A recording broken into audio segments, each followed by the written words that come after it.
We will turn to Romans chapter 12 today. हम जाएंगे Romeo उसके 12वें अध्याय में।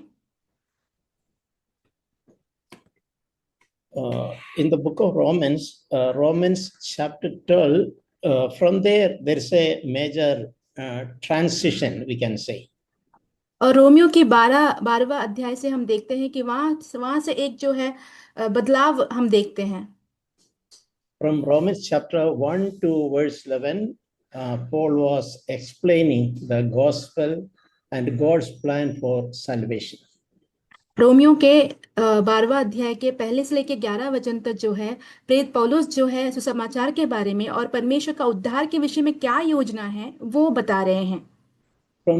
But from Romans 12 onwards, he is changing to the practical aspects of Christian life. और 12वें वचन से वो जो है हमारे मसीही जीवन की जो व्यवहारिक पहलू हैं उसके बारे में बताते हैं। God has blessed us and given us such a powerful gospel, and how we should respond to that. That is what Romans 12 onwards we see. हम देखते हैं कि परमेश्वर ने हमें आशीष दिया है और सुसमाचार दिया है, परंतु हम वो सारे वचनों को लेकर किस तरीके से प्रत्युत्तर देते हैं वही हमें रोमियो 12वें अध्याय में से देखना है। Through the gospel, through our faith in Jesus Christ, we are accepted by God. सुसमाचार के द्वारा प्रभु यीशु मसीह पर विश्वास करने द्वारा हम प्रभु के द्वारा स्वीकारे गए हैं। But that gospel continued to have an effect, a transformational effect in a believer's lives. परंतु ये जो सुसमाचार है एक विश्वासी के जीवन में लगातार एक बदलाव जो है परिवर्तन ला रहा है। The gospel should transform the way we think, for example. उदाहरण के तौर पर हम जिस तरीके से सोच विचार करते हैं उसमें भी इस समाचार जो द्वारा एक परिवर्तन होना चाहिए। And the gospel should transform the way we serve and we love others and we even deal with others. हम जिस तरीके से लोगों से प्रेम करते हैं, हम जिस तरीके से लोगों के साथ व्यवहार करते हैं, ये सारी बातों में भी जो है इस सुसमाचार जो है हम सुसमाचार हमें परिवर्तित करना चाहिए। Yeah, these aspects are covered in the chapter in Romans chapter 12. तो ये सारे पहलू हैं जो है रोमियो उसके 12वें अध्याय में बताए गए हैं। It starts with a exhortation or a wholehearted dedication to God. ये शुरुआत इस तरीके से होती है परमेश्वर के प्रति हमारा जो पूर्ण समर्पित जीवन है या तो फिर प्रोत्साहन है उससे शुरू करते हैं। And then he continues to say about the transformation through the renewal of our mind. और वो आगे कहते हैं कि हमारा जो मन के नए होने के द्वारा जो परिवर्तन होता है उसके बारे में कहते हैं। Then he emphasized the necessity, absolute necessity of humility in our life and ministry. फिर वो बताते हैं कि हमारे जीवन में और सेवकाई में किस तरीके से विनम्रता की या नम्रता की जरूरत है। And he also speaks about love without hypocrisy, that is also expressed through practical ways. और वो बताते हैं कि पाखंडीपना के बिना प्रेम करना और वो किस तरीके से हमारे द्वारा प्रकट होते हैं हमारे सेवकाई में बाकी जीवन में। And this chapter is concluding with thoughts of peace, forgiveness, and the need to overcome evil with good. और ये अध्याय की समाप्ति होती है शांति के द्वारा और बुराई को भलाई से जीतने के द्वारा और उसके द्वारा। Yeah. So we'll come to chapter 12, verse 1. हम आएंगे रोमियो 12वें अध्याय के पहले वचन में। Yeah, in this verse, Paul is emphasizing the need for believers to present their bodies to God. यहाँ पे प्रेरित पौलुस जो है विश्वासियों को ये जोर देते हुए कहते हैं कि अपने शरीरों को परमेश्वर के सामने जीविता बलिदान करके चढ़ाओ। God is not asking, give your money. परमेश्वर जो है ये नहीं मांग रहे हैं कि तुम्हारा पैसा दो। In the Old Testament, there was a requirement of paying 10% of one's wealth. पुराने नियम में ऐसी एक जरूरत थी कि एक व्यक्ति को जो है दशमा या एक भाग का दशमांश देना पड़ता था। But in the New Covenant, in the New Testament, emphasis is give your body to God. परंतु नई वाचा की जो जोर है वो इस बात पे है कि अपने शरीरों को परमेश्वर को दो।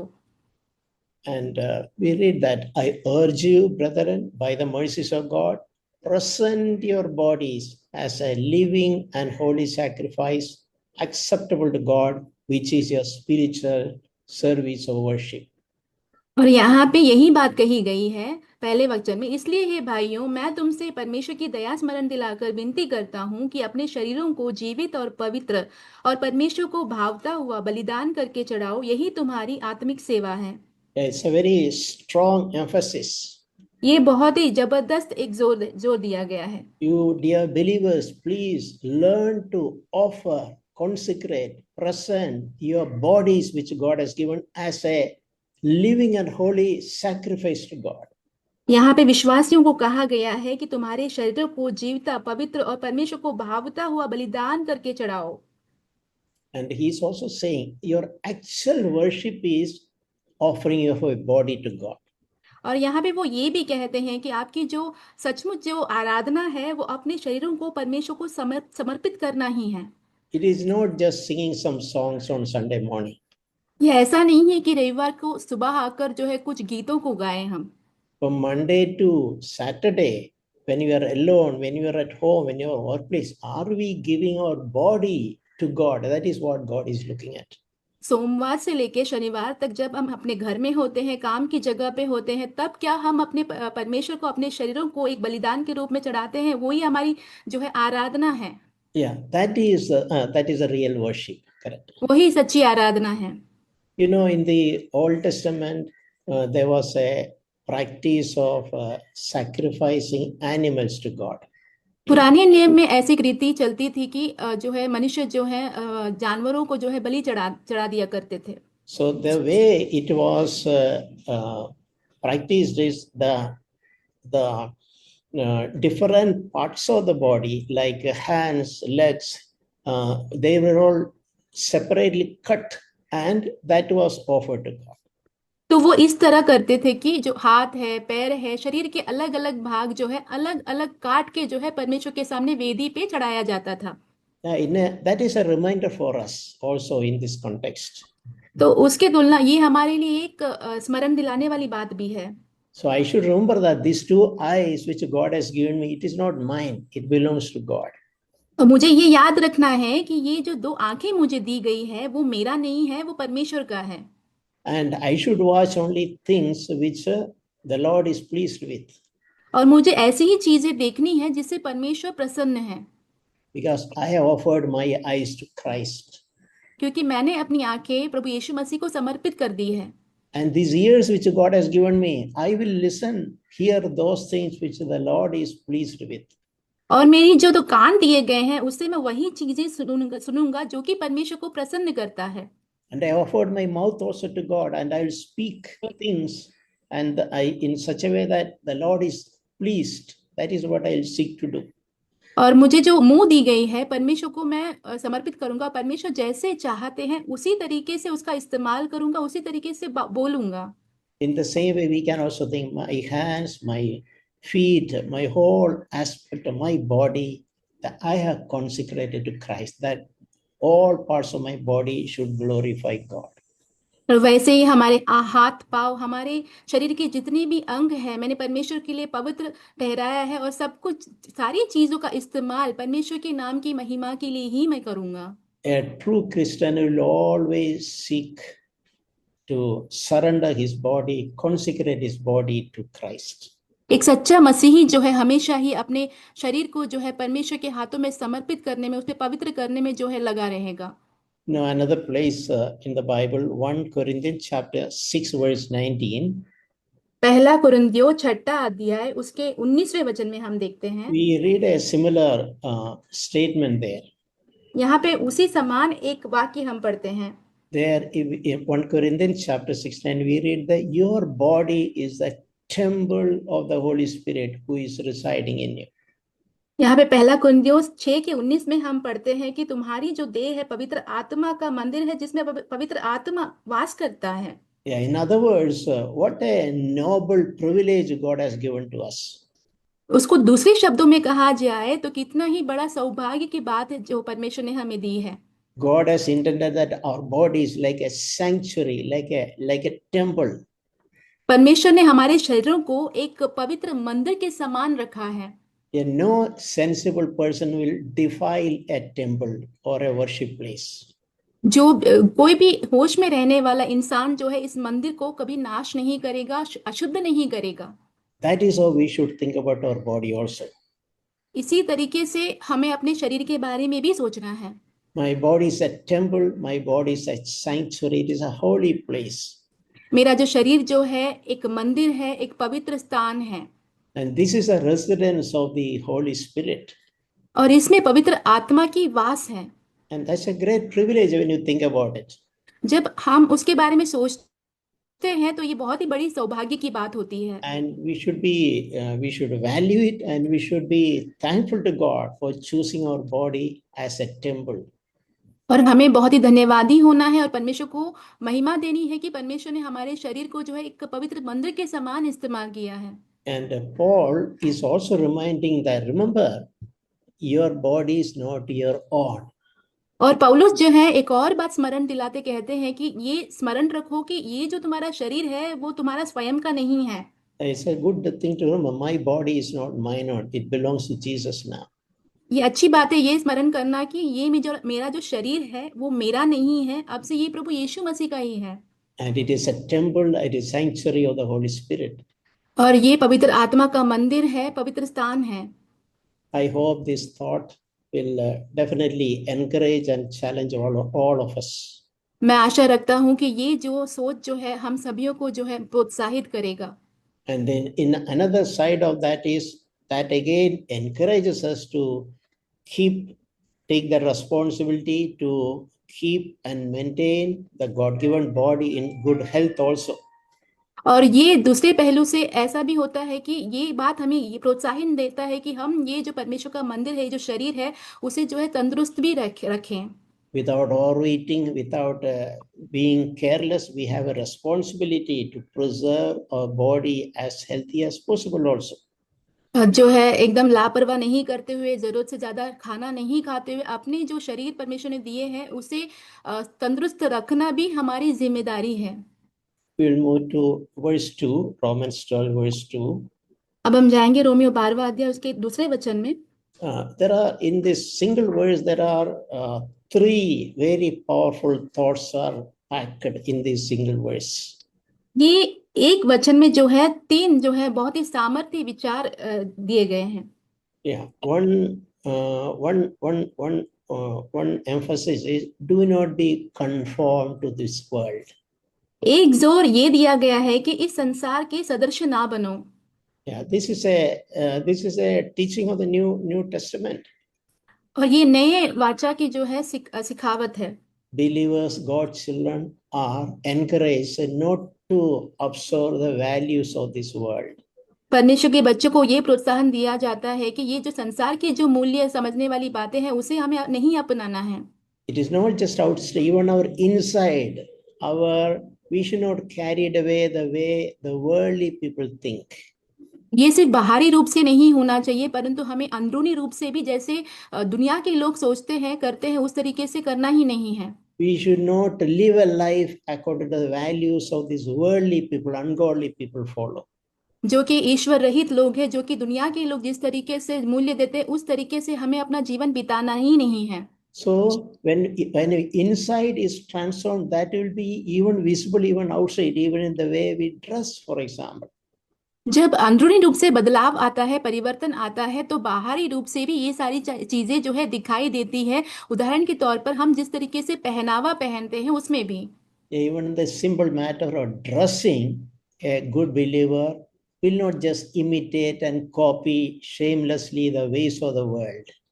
और कपड़े पहनने के तरीके में भी एक विश्वासी जो है जैसे दुनिया के लोग कपड़े पहनते हैं बिना शर्म के, बिना लज्जा के, उस तरीके से कभी भी कपड़े नहीं अपनाएगा। They'll rather seek to glorify God.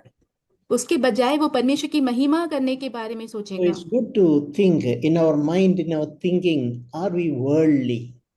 और हमारे दिमाग में ये सोचना अच्छी बात होगा कि क्या हम संसारिक हैं। Are we conforming to the world? क्या हम दुनिया के सदृश बन रहे हैं? Everyone else is worrying, or I am also worrying. सभी लोग चिंता करते हैं, तो क्या मैं भी चिंता करता हूँ? Everyone else compromise on many matters, so I also compromise. बाकी सारे लोग जो है पैसों के मामले में जो है समझौता करते हैं, तो क्या मैं भी वैसा ही करता हूँ? It's very important that as God's children, we are take it as a challenge. I will not be conformed to this world. तो एक परमेश्वर का संतान होने के नाते बहुत ही जो है महत्वपूर्ण बात है कि हमें ये चुनौती को लेना है और कहना है कि मैं इस संसार के सदृश्य नहीं बनूंगा। God has meant that even though we live in this world, we should remind ourselves we are just passengers. We are actually citizens of heaven. और जैसे ही हम इस परमेश्वर ने हमें इस दुनिया में रखा है, हम इसमें जीते हैं, तो हमें इस बात को स्मरण रखना है, हम यहाँ पे सिर्फ यात्री है, हम जो है स्वर्ग के नागरिक हैं। I just want to read one or two verses, parallel verses related to this. इस वचन से तुलना रखने वाले एक दो वचन मैं पढ़ना चाहता हूँ। One is 1 John chapter 2 verse 15 to 17. पहला यूहन्ना दूसरा अध्याय 15 से लेके 17 वचन। 1 John chapter 2.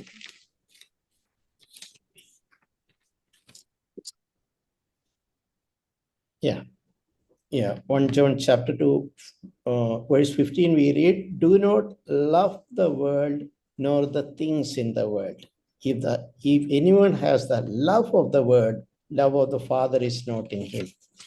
पहला यूहन्ना दूसरा अध्याय वचन 15, तुम ना तो संसार से और ना संसार में की वस्तुओं से प्रेम रखो। यदि कोई संसार से प्रेम रखता है तो उसमें पिता का प्रेम नहीं है। Yeah, that's a powerful word. ये बहुत ही सामर्थी वचन है। If anyone loves the world, the love of the Father is not in him. यदि कोई संसार से प्रेम रखता है तो उसमें पिता का प्रेम नहीं है। Yeah, there is another very powerful verse that is in James chapter 4 verse 4. एक और सामर्थी वचन है जो कि है याकूब 4 उसके 4 में। James chapter 4 verse 4. याकूब 4 उसका 4। Friendship with the world is enmity with God. Whoever therefore wants to be a friend of the world makes himself an enemy of God. संसार से मित्रता करनी परमेश्वर से बैर करना है। सो जो कोई संसार का मित्र होना चाहता है वह अपने आप को परमेश्वर का बैरी बनाता है। Yeah, so what a powerful statement this also. तो ये कितना ही सामर्थी एक वचन कहा गया है। These are contradictory. Friendship with the world is enmity with the God. तो ये दोनों ही जो है एक दूसरे के विरुद्ध है। संसार से मित्रता जो है परमेश्वर से बैर रखना है। And if anyone wants to be the friend of the world, he makes himself an enemy of God. यदि संसार का कोई मित्र बनना चाहता है तो परमेश्वर का वो बैरी बनता है। So in the verse 2, so the first thing mentioned there is be not be conformed to this world, and the second thing is be transformed by the renewing of your mind. और हम देखते हैं दूसरे वचन में पहला कहा गया है कि संसार के सदृश ना बनो। बाद में कहा गया परंतु तुम्हारी बुद्धि के नए हो जाने से तुम्हारे बुद्धि का नए हो जाना। Yeah, see that transformation happen by the renewal of our mind. जो परिवर्तन जो होता है हमारे बुद्धि के नए हो जाने से होता है। Our renewal happen the more our minds are saturated and absorbed by the word of God. To that extent our mind will be renewed. जितना हमारा मन या दिमाग जो है परमेश्वर के वचन से जो है लुप्त रहता है, बहुत ज्यादा भरा हुआ रहता है, उतना ही जो है हमारा जो मन है वो बदलता है, उसका परिवर्तन ज्यादा होते जाता है। In the Colossians chapter 3 verse 16 we read, let the word of Christ richly dwell in you. यहाँ पे कोलोसियों तीसरा अध्याय उसके 16वें वचन में हम पढ़ते हैं कि परमेश्वर का जो वचन है वो तुम्हारे अंदर और सिद्ध होता जाए, बढ़ता जाए। Yeah, that is why we encourage everyone take time to read and meditate God's word. इसलिए हम सभियों को ये प्रोत्साहन हमेशा देते हैं कि समय लो और परमेश्वर के वचन पर मनन करो। Yeah, it is not just to satisfy our mind. Okay, I read today one chapter, but It is we should get something when we read. Word of God should richly dwell in us. देखिए, ये अपने मन को तृप्त करना नहीं है कि हाँ मैं रोज ही एक अध्याय पढ़ता हूँ, पर ऐसा नहीं होना चाहिए। परंतु हम जब पढ़ते हैं तो हमें परमेश्वर के इस वचन को मनन करना है। उससे हमें कोई बात, नई बात हमें परमेश्वर के उस वचन के द्वारा जो है हमारे मन नए होनी चाहिए। Yeah, and our transformation is a progression. और हमारा जो बदलना है, मन का नया होना जो है, वो जो है उसकी प्रकृति होती है, वो एक प्रक्रिया है। Yeah, the moment we are born again, we are not completely transformed. We know that. जब हमारा नया जन्म होता है तो तुरंत ही हम पूरी तरीके से परिवर्तित नहीं होते हैं। But through the Holy Spirit, God wants us to do that work of gradually, steadily renewing our mind. पवित्र आत्मा के सामर्थ के द्वारा परमेश्वर जो है हमारे जीवन में काम करते हैं कि हमारा मन जो है धीरे धीरे करके जो है नया होते जाए, परिवर्तन आता जाए उसमें। Yeah, that is how transformation happen. तो वही पर परिवर्तन होता है। The way we look at the things, we renew the way we look at the things. हम जिस तरीके से चीजों की नजरिया हमें होती है, वो भी बदलता है उसके द्वारा। And the more we read and meditate God's word, our mind is being renewed. और जितना हम परमेश्वर के वचन को पढ़ते हैं और मनन करते हैं, वैसे ही हमारा मन जो है नया होता जाता है। And as we meditate and apply and practice and obey, our life is progressively transformed. और जैसे ही हम मनन करते हैं, उस बात का हमारे जीवन में अभ्यास में लाते हैं, तो हमारा जीवन जो है और बढ़ता जाता है, नया होते जाता है, परिवर्तन में और आगे बढ़ता जाता है। Yeah, our transformation is a lifelong process. हमारा जो परिवर्तन या बदलते जाना जो है हमारे जीवन भर की एक प्रक्रिया है। Nobody is transformed overnight. एक ही रात में किसी का भी पूरी तरीके से परिवर्तन नहीं होता। But each one of us should test our own lives. Are we slowly making progress? Is a slow transformation at least happening in our lives? हम हर एक को ये बात हमारे जीवन में जांच के देखना है, पूछना है कि क्या मेरे जीवन में धीरे धीरे ये जो परिवर्तन है, क्या वो हो रहा है, क्या वो काम जारी है। Is the word of God succeeding in changing the way we think, and is the word of God succeeding in transforming our lives? क्या परमेश्वर के वचन सफलता पाई है कि हम जिस तरीके से सोचते हैं उसमें क्या हमारे जीवन में बदलाव आया है?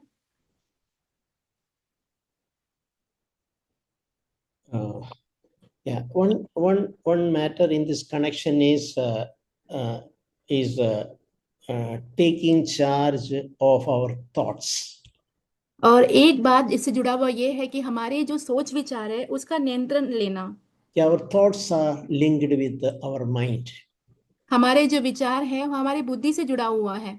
If we are allowing the Holy Spirit to renew our mind, our thoughts also will be renewed. यदि हम पवित्र आत्मा को अनुमति देते हैं कि हमारे सोच विचार को वो नया करे, तो हमारी जो बुद्धि के विचार है वो भी नए हो जाएंगे। Our negative thoughts, critical thoughts, unloving thoughts, all that will diminish. और हमारे नकारात्मक सोच और प्रेम रहित सोच, ये सारी बातें जो है कम होती जाएगी, खत्म हो जाएगी। Yeah, our thoughts will become more positive and encouraging and good and noble. और हमारे जो सोच विचार हैं वो सकारात्मक होंगे, प्रोत्साहन देने वाले होंगे, भले होंगे। Yeah, word of God is also encouraging, bring into captivity every thought into the obedience of Christ.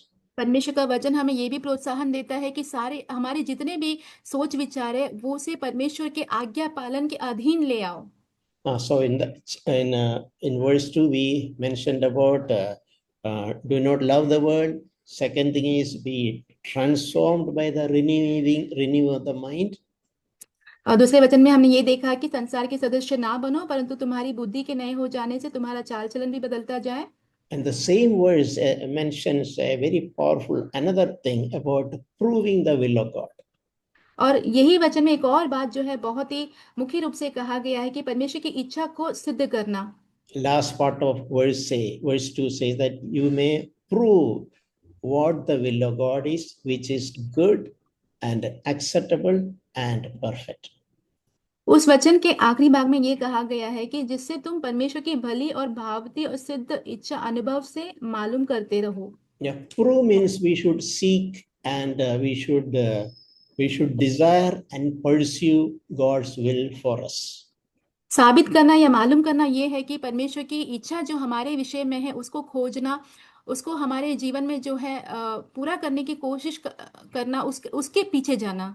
Yeah, we know that God is a loving Father. God has a plan and a future for each one of us. हम सभी जानते हैं कि परमेश्वर जो है एक प्रेमी पिता है और परमेश्वर के पास हम सभियों के लिए एक बहुत ही भली और अच्छी योजना है। And God's plans for us, it is good for us, and so that we have a future and we have a hope. परमेश्वर की इच्छा हमारे लिए जो योजना है बहुत ही भली है, ताकि हमारे पास अच्छा एक भविष्य हो और हमारी आशा अच्छी हो। Just like an earthly father, his desire, his will for his children is good. How much more? How many? God's will for us is good. यदि एक सांसारिक पिता का अपने बच्चों के प्रति जो इच्छा होती है, योजना होती है, बहुत भली होती है, तो हमारे जो स्वर्गीय पिता है उसकी तुलना में कितना ही ज्यादा अच्छा होगा परमेश्वर की योजना हमारे लिए। Yeah, in this verse, three things are written about the will of God. Three excellent, positive things or good things about the will of God. इस वचन में जो है परमेश्वर की इच्छा के बारे में तीन बहुत ही अच्छी बातें, बहुत ही सकारात्मक बात, एकदम उत्तम बात लिखी गई है। First thing, it is mentioned that will of God for it is good. और ये सबसे पहली बात यहाँ पे ये जिक्र होता है कि परमेश्वर की इच्छा जो हमारे लिए वो भली है। Can we be assured about that? Will of God for us, it is not bad, it is good. क्या हम इस बात का जो निश्चय रख सकते हैं कि परमेश्वर की इच्छा हमारे लिए बुरी नहीं है परंतु बहुत अच्छा है। And second thing is, it is acceptable to us. और दूसरी बात यह है कि वो हमें भाती भी है। Whenever we seek the will of God in a matter, when we finally find it and understand, this is acceptable, it is good for me. That is, will of God is acceptable to us. जब हम परमेश्वर की इच्छा को खोजते हैं और परमेश्वर की इच्छा हमें मालूम हो जाती है तो हमें लगता है अरे परमेश्वर की इच्छा तो बहुत ज्यादा भावती है, मुझे अच्छा है लग रहा है। In other words, it is desirable. और दूसरी बातों में शब्दों में कहा जाए तो बहुत ही चाहने योग्य है ये। And the third thing mentioned in the will of God is perfect. और तीसरी बात यहाँ पे ये कहा गया है कि परमेश्वर की इच्छा जो है वो सिद्ध है। It's always good to keep that in mind. God's will for us, it is first of all good. Second, it is acceptable or it is desirable. And the third thing is it is perfect. तो ये बात हमेशा हमारे दिमाग में हम स्मरण रखें कि परमेश्वर की इच्छा जो हमारे लिए है, सबसे पहली बात वो बहुत ही भली है और बहुत चाहने वाली है और बहुत सिद्ध है। What is the meaning of perfect? सिद्ध का अर्थ क्या है? Perfect means there is nothing better than that. सिद्ध यानी कि इससे बेहतर और कोई चीज हो ही नहीं सकती। That is the best of best, in other words. ये उत्तम से भी उत्तम है, दूसरे शब्दों में कहा जा सकता है। Yeah, in our own way, cleverness we pursue, we cannot surpass God's perfect will for us. यदि हम अपनी चतुराई से अपने सामर्थ के द्वारा करने की कोशिश करेंगे तो परमेश्वर का जो सिद्ध इच्छा जो हमारे जीवन के लिए है उससे परे तो हम नहीं जा पाएंगे। No, these are the thoughts. Honestly, these are really comforted me and encouraged me and challenged me.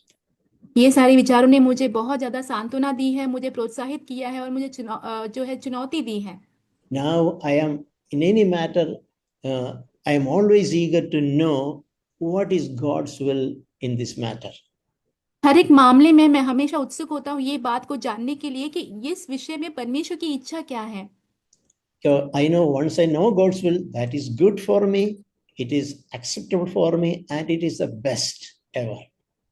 यदि परमेश्वर की इच्छा है तो मैं जानूंगा कि ये बहुत ही भली है, मुझे भावती है और परमेश्वर की जो इच्छा है मेरे लिए बहुत सिद्ध भी है। So therefore, many decisions when we make, the only thing probably we need to seek is if it is God's will.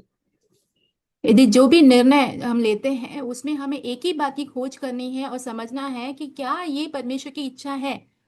Whether it's a course that we decide to take, यह हो सकता है कि कोई कोर्स है जो हम करना चाहते, पढ़ना चाहते हैं। whether a job opportunity we are considering to accept, या तो फिर कोई जो है नौकरी का जो है नौकरी की बात है जो हम स्वीकारने के लिए सोच रहे हैं, or a marriage matter which is on our way. या तो फिर विवाह का कोई मामला है जो कि चल रहा है। Only thing we need to know is it God's will for me? एक ही चीज हमें जानने की जरूरत है, वो है कि क्या ये परमेश्वर की इच्छा है मेरे लिए।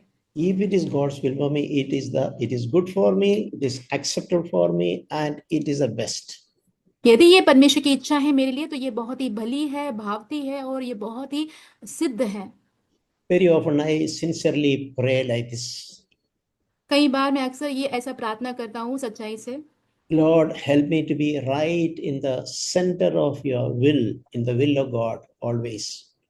परमेश्वर मेरी सहायता कीजिए कि हमेशा मैं प्रभु आपके इच्छा के केंद्र बिंदु में हमेशा रहूं। Yeah, that is the best covetable place we can be. यही है सबसे उत्तम लालसा भरी भरी जगह जहाँ पे हम हो सकते हैं। At any point in our life, be right in the center of God's will. हमारे जीवन के कोई भी मोड़ पे हमें हमेशा परमेश्वर के इच्छा के वो केंद्र बिंदु जो है वहीं पे होना है। We'll move on to verse 3. अब हम तीसरे वचन की ओर जाएंगे। Yeah, Paul is saying, through the grace given to me, I say to everyone. ये पौलुस कहते हैं क्योंकि मैं उस अनुग्रह के कारण जो मुझको मिला है तुमसे मैं हर एक से कहता हूँ। What is he trying to tell? तो यहाँ पे वो क्या कहने की कोशिश कर रहे A हैं? very, very important lesson. बहुत ही एक महत्वपूर्ण एक सीख है यहाँ। Never think more highly of yourself than you ought to think. कभी भी अपने बारे में जितना सोचनी चाहिए उससे कहीं बढ़कर बड़ा सोच ना रखें। In other words, have realistic thoughts about yourself.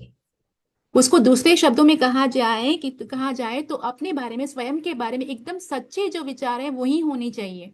Don't have high thoughts which is not real about yourself. आप अपने बारे में उच्च विचार ना रखें जो कि आपके बारे में बिल्कुल सत्य है ही नहीं। Be grounded. Let your foot be on the ground. आप नम्र हो जाइए, आपके जो कदम है वो जमीन पे टिकी होने दीजिए। That is a very big lesson we have to learn and apply in our life. ये बहुत बड़ी सीख है जो कि हमें सीखना है और हमारे जीवन में इसका जो है प्रयोग करना है। About our spiritual life or our knowledge or our character development, where we are never fool ourselves with a unreal, imaginary high thoughts. हमें जो है होने दीजिए, हमारी आत्मिक बातें हो या तो फिर जो है व्यक्तिगत बातें हो या तो फिर हमारी जो उन्नति की बातें हो, उसमें हमें कभी भी झूठा या दिखावटी बनावटी नहीं होनी चाहिए। हमें अपने आप को ऊंचा नहीं समझना है, जहाँ पे हम हैं उससे बढ़कर नहीं समझना है हमें। We should love the truth concerning ourselves. हमारे स्वयं के विषय में जो सत्य है, सच्चाई है, उससे हमें प्रेम रखना है। And in a way, that is a good foundation on which God can build a certain thing real in our life. एक तरीके से ये एक बुनियाद है जहाँ पे परमेश्वर जो है कुछ बातों को उसके ऊपर बांध सकते हैं। For example, don't pretend that you know everything. You can advise everybody. उदाहरण के तौर पर आप ये मत सोचिए कि आपको सब कुछ पता है, आपको सारी चीजों की जानकारी है तो आप दूसरे को सलाह दे सकते हैं। There are some people who always walking around and keep on advising people. कुछ लोग ऐसे होते हैं जो कि चलते रहते हैं और लोगों को जो है सलाह मशवरा देते रहते हैं। They think that they know everything about everything. वो ऐसा सोचते हैं कि उनको सारी चीजों के बारे में सारी जानकारी है। And it is applicable about our life also, about our current spiritual life also. We should have an honest, correct estimate of ourselves. और ये हमारे जीवन पर भी लागू होता है कि हमारे जो आत्मिक जीवन है उसके बारे में भी एक सच्ची जो बात है, सच्ची जानकारी जो है हमें होनी चाहिए। We should not think about ourselves more highly than we should think. हमें जिस तरीके से अपने को सोचना चाहिए उससे बढ़कर ऊंचे विचार हमें नहीं रखना है। So it is good to be where we are. जहां कहीं भी हम हैं वहां पे हम अच्छे हैं। Paul is saying, think according to the measure of faith that you have received. और यहाँ पे पौलुस कहते हैं कि जो मैं तुम्हें जिस नाप से जो है विश्वास की बात दी गई है उसी नाप से सोचो।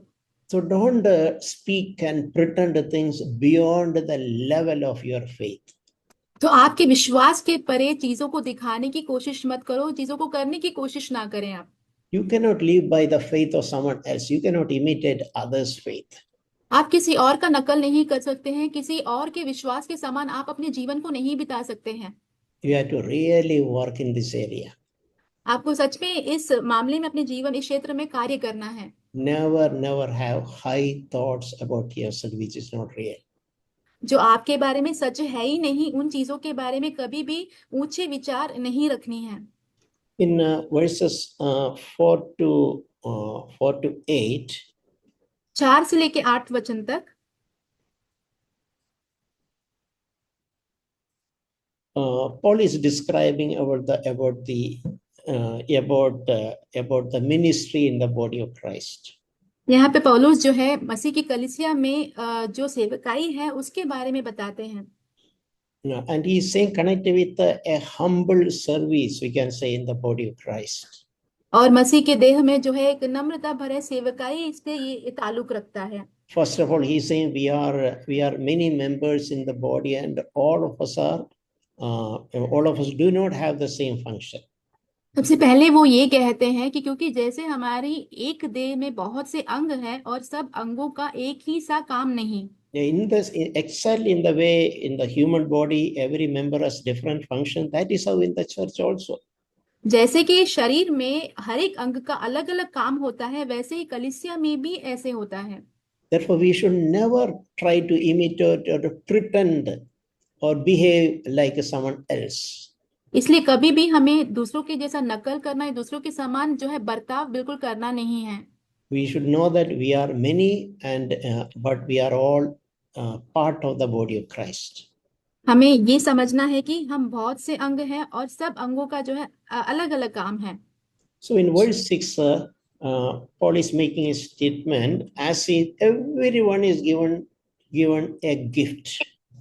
और यहाँ पे 6ठे वचन में पौलुस यहाँ पे एक वाक्य कहते हैं कि हर एक को जो है एक वरदान दिया गया है।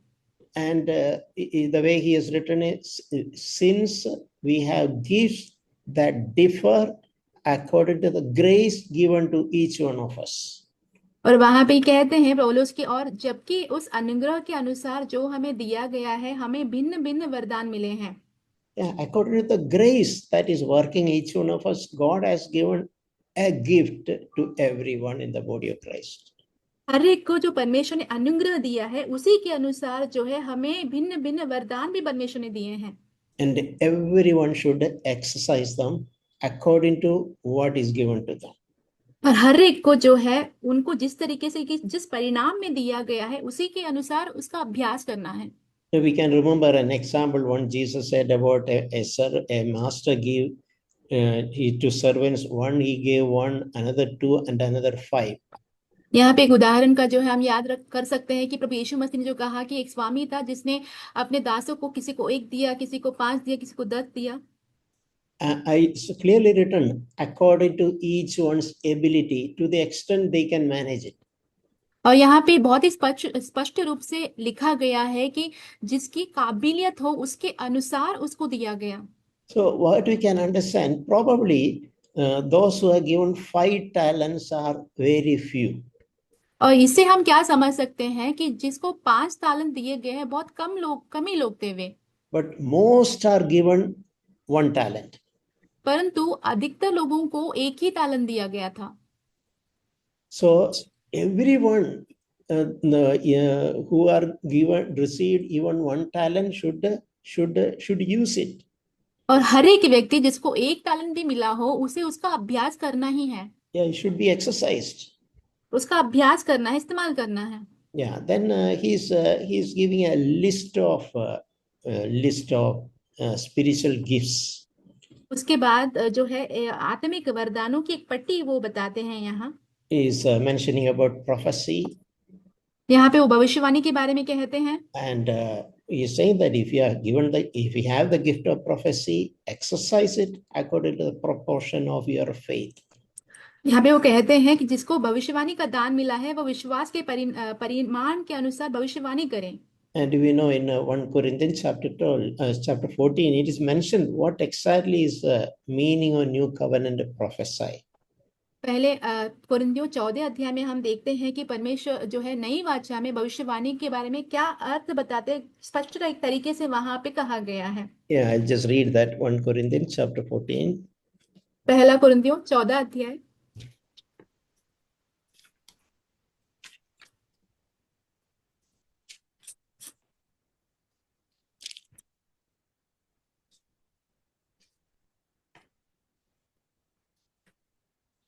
Yeah, verse 3. 1 Corinthians chapter 14, verse 3. पहला कुरिन्थियों 14 अध्याय उसका तीसरा वचन। One who prophesies speaks to men for edification and exhortation and consolation. परंतु जो भविष्यवाणी करता है वह मनुष्यों से उन्नति और उपदेश और शांति की बातें कहता है। So, speaking for edification, exhortation, comfort, and even to challenge, that is prophecy. तो उन्नति के लिए, उपदेश के लिए, शांति के लिए और चुनौती देने के लिए बात करना भी भविष्यवाणी है। Yeah, we all should seek to have a gift of prophecy. हम सभी जो है भविष्यवाणी के वरदान पाने की खोज करें। The prophecy in the New Testament term, it is not like telling someone about their future. नई वाचा की जो भविष्यवाणी है वो इस तरह नहीं है कि किसी को हम उनके भविष्य के बारे में बताएं।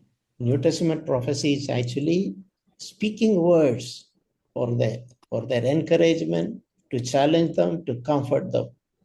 नई वाचा की जो भविष्यवाणी है वो ये है कि हम उनके उन्नति के लिए, उपदेश के लिए, शांति के लिए, उनको चुनौती देने के लिए हम उनसे बात करें। We can share that sometime in public meetings. कई बार हम जो इसे जो है हमारी जो सभा होती है वहां पे कह सकते हैं। We can share that, prophesy in our personal conversations. हम जब व्यक्तिगत रूप से संगति कर रहे हो तभी भी हम उनसे बात कर सकते हैं। When we visit our homes, we can prophesy to one another. जब हम घर पे बैठे रहते हैं तब भी हम एक दूसरे से भविष्यवाणी कर सकते हैं। Edify, exhort, encourage, and challenge. उन्नति, उपदेश, शांति देना और उन्हें चुनौती देना। We all should desire good to prophesy. हमें सभियों को जो है भविष्यवाणी की जो वरदान पाने के लिए हमें इच्छा रखनी है। Yeah, second thing mentioned there is service. और दूसरी बात जो कही गई है वहां पे वो है सेवा। Service is a gift. सेवा करना भी एक वरदान है। What is service? सेवकाई क्या होती है? Cleaning the toilet. एक टॉयलेट को क्लीन करना, साफ सफाई करना। Sweeping the floor. और जो है जो जमीन है उसमें झाड़ू करना। Arranging the chair. चेयरों को सही तरीके से रखना। Serving food. खाना परोसना। And helping and guiding, welcoming people. लोगों को स्वागत करना, उनको सही जगह बिठाना। Any technical work. या तो फिर कोई टेक्निकल काम हो सकता है। Any service, anything. We all can serve others in different ways. ऐसे कोई भी सेवकाई होती है, हम एक दूसरे की जो सेवकाई है अलग अलग तरीकों से ऐसे कर सकते हैं। Not to seek anything for ourselves. अपने लिए कोई बात की खोज करना नहीं। Any Christian ministry, our motive should be to. कोई भी मसीही सेवकाई में हमारे जो उद्देश्य है वो सत्य होनी चाहिए। One, it should bless others. दो बातें होनी चाहिए, एक तो दूसरों को आशीष दे हम उसके द्वारा, And therefore, and we should do it as secretly, practically possible. और दूसरी बात यह है कि जितना रहस्यमय तरीके से हम उसे कर सकते हैं व्यवहारिक रूप से वैसे हम करें। If you bless someone else, we need not tell 10 people about it. यदि हमने किसी और को आशीष दी है किसी बात के द्वारा तो हमें 10 लोगों को बताने की जरूरत नहीं है। And second thing, our service also should glorify Jesus. दूसरी बात यह है कि हमारी जो सेवकाई है उसके द्वारा प्रभु यीशु मसीह की महिमा हो जाए। So any service we should do with that spirit. I am doing this to bless others. I am doing this to glorify Jesus. कोई भी सेवकाई हम करते हो उसमें हमारी मनसा यही होनी चाहिए कि मैं ये दूसरे लोगों के आशीष के लिए कर रहा हूँ, उसके द्वारा प्रभु यीशु मसीह के नाम की महिमा हो, इसीलिए मैं कर रहा हूँ। I don't seek anything for myself. मैं अपने लिए, स्वयं के लिए किसी बात की खोज नहीं करता। I don't expect any credit. I don't expect any thanks. मैं कोई श्रेय का जो है मन नहीं रखता या तो फिर कोई मुझे धन्यवाद दे इसकी भी अपेक्षा नहीं रखता। I don't expect anything should do the same back to me. और मैं इस बात की भी अपेक्षा नहीं रखता कि कोई जो मैंने उनके लिए किया है उसी तरीके से मेरे लिए भी करके दें। Yeah, third thing is teaching. तीसरी बात है जो है सिखाना। And there's a need for teaching. Those who have gift of teaching should use it too, including Sunday school or in the church, which elders are doing. There is a place for teaching. There is a spiritual gift. और जिनको जो है सिखाने का वरदान मिला है, वो परमेश्वर के द्वारा दिया गया वरदान है, तो उसे परमेश्वर के वचन बांटने में जो जो मुखिया है, प्राचीन है, वो इस्तेमाल कर सकते हैं, या तो संडे स्कूल में पढ़ाने के लिए उसका इस्तेमाल हो सकता है। इस तरीके से अलग अलग तरीके से इसका उपयोग हम कर सकते हैं। And the third thing is encouragement. Fourth thing is encouragement or exhortation. चौथी बात ये है प्रोत्साहित करना या तो फिर उपदेश देना, उन्नति करना उनकी। You all can seek that gift. हम सभी जो है इस वरदान का खोज कर सकते हैं। So, for example, there are many children in our midst. उदाहरण के तौर पे हमारे बीच में बहुत सारे बच्चे हैं, They need encouragement. उनको प्रोत्साहन की जरूरत है। Some of them may be struggling with their studies. उसमें से कुछ बच्चे जो है पढ़ाई को लेकर बहुत संघर्ष कर रहे होंगे, We can ask about that. We can pray for them and encourage them, comfort them. और उनको हम पूछ सकते हैं उसके बारे में, उनको तसल्ली दे सकते हैं, उनको प्रोत्साहन दे सकते हैं, उनके लिए प्रार्थना कर सकते हैं उस विषय के लिए। Some of them may be struggling with many other things. और कुछ बच्चे जो है कोई और बातों को लेकर संघर्ष कर रहे हों। So we can exhort, we can encourage, not in a teaching spirit, but with a intention of help. और जो है हम उन्हें प्रोत्साहित कर सकते हैं, उनकी जो है उन्हें जो है उनके लिए प्रार्थना कर सकते हैं, वो एक सिखाने वाले तरीके से नहीं, परंतु जो है एक उन्हें मदद करने वाले एक भावना से। Yeah, the fifth thing gift written is giving. और पांचवा जो वरदान यहाँ पे लिखा गया है वो है देना। Have you noticed that giving is a gift? क्या आपने ये देखा है, जाना है कि देना भी एक वरदान है? I've seen sometimes Christians are seeking for gifts like public preaching, such a public services. कई बार मैंने ऐसे मसीहों को जो है इच्छा रखते हुए देखा है कि लोग जो है बाहर सेवकाई, लोगों के सामने की सेवकाई करने के विषय में इच्छा रखते हैं।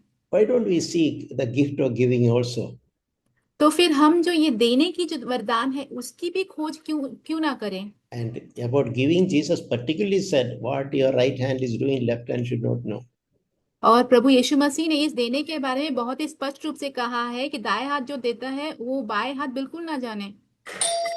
Jesus emphasized this, it is more blessed to give than to receive.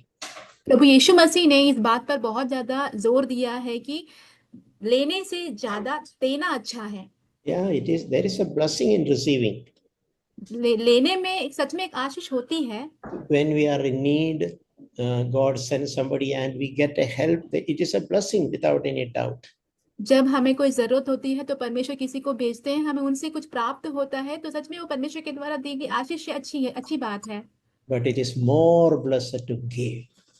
परंतु उनसे कहीं बढ़कर जो है आशीष है देना।